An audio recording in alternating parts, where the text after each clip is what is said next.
possible link between the Naugatuck River and cases of cancer. And now a Quinnipiac professor awarded a grant to research it. The professor of biology will spend the summer taking samples from the river to try to figure out if they contain chemicals associated with breast and reproductive cancer, after studies have been done linking the two. And the Naugatuck River runs from Torrington to Ansonia, and hundreds of years ago, industries relied on the river, which ended up polluting it in places like here in Waterbury and in Naugatuck. News 8's Jason Newton tonight, live in News 8 Control with more on how that professor plans to research all of this. Jason.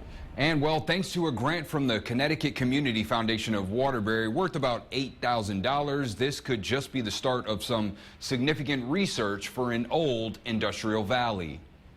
People fish in the river, they use the river for recreational use, and so it's important for people who use the river in whatever capacity to understand what they could be potentially exposed to. Starting north of Torrington and flowing all the way down to Derby, the Naugatuck River weaves 39 miles of Connecticut's historic industrial era.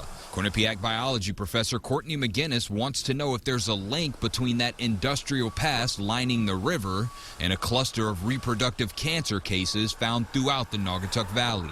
See if there are any potential toxins that link back to those cancer rates. She'll collect water samples from 13 sites with students along the river, trying to identify if any contaminants exist that may have leached from plastic bottles or industrial waste runoff.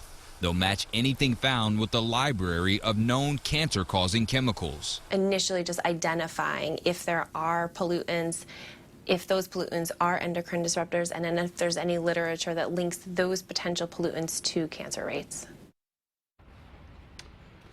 Now, they'll start the water collections in May when the weather warms. It's still too early to determine what, if any, actions we'll be taking. That will all depend on the results. Live in News 8 Control, I'm Jason Newton.